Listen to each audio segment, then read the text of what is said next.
जैसे ही बाबा के करीब पहुंची तो देखती हूँ बाबा के नजदीक में आसपास बहुत ही प्रकार के कागज रखे हुए थे। ऐसे लग रहा था कुछ लिखित रूप में भी है, पत्र के रूप में भी है।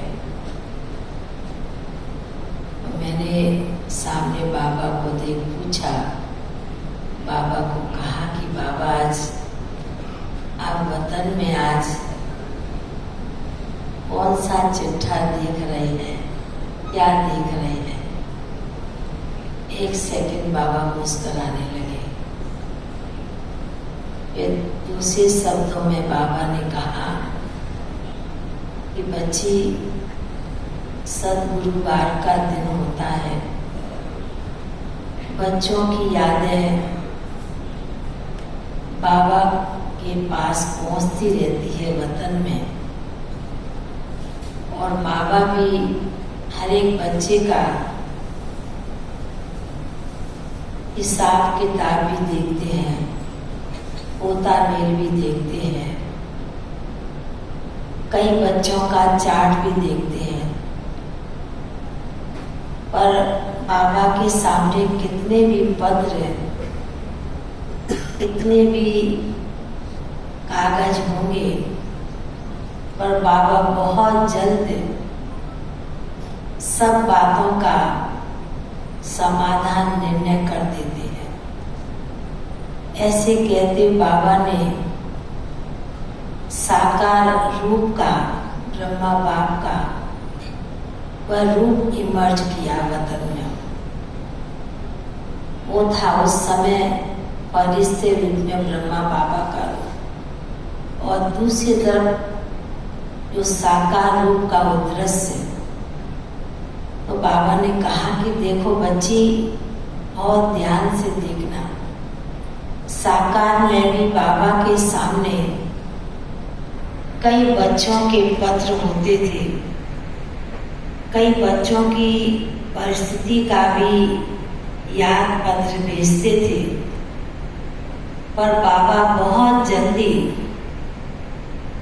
उनका बहुत विस्तार होता था, पर बाप सार रूप में उसका समाधान करके बच्चों के पास भेज देते थे। बाबा को टाइम नहीं लगता था कि इतना बड़ा पत्र है और इतने बड़े पत्र का समाधान कैसे करें।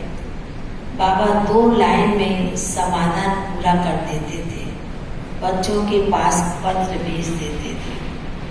तो बाबा ने कहा ठीक उसी प्रकार बाप के पास तो बच्चों की याद आती है, कई प्रकार के याद पत्र आते हैं, पर बाबा ने कहा कि बाबा सब बच्चों की बातों को बहुत ही प्यार से, ध्यान से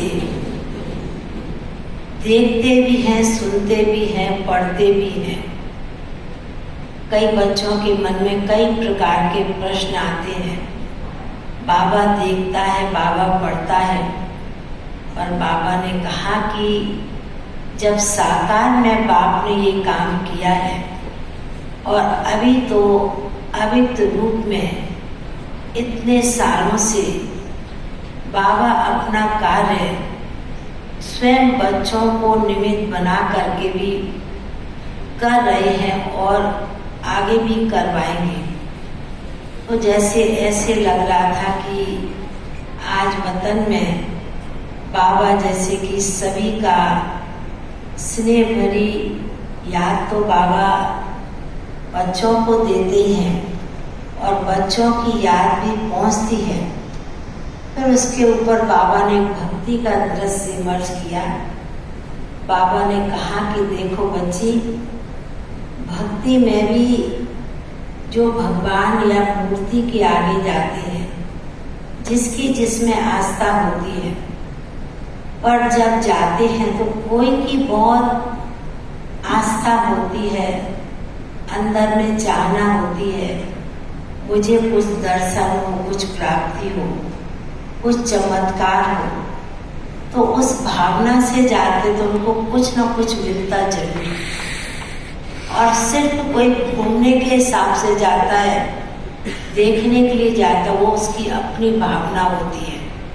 तो बाबा ने कहा कि इसी प्रकार बाबा के घर में भी कई प्रकार के बच्चे हैं। कई प्रकार के बच्चे अपनी मन की भावना को, अपनी मन की बातों को लेकर बाबा के सन्मुख पहुँचते हैं। तो बाबा भी बच्चों का रिस्पांस जरूर करते हैं। बाबा ने कहा उसके समझने के लिए बच्चों को बाबा ने तीसरा नेत्र भी दिया है। तो बाबा जैसे कि बड़े गंभीर रूप से, बड़े प्यार से देख भी रहे थे और बाबा सुना भी रहे थे। फिर तो बाबा के सन्मुख भोग रखा था, भोग की थाली रखी थी। जिन भी आत्माओं की विशेष याद होती है, बाद विशेष सरला दीदी के निमित्त भी भोग था।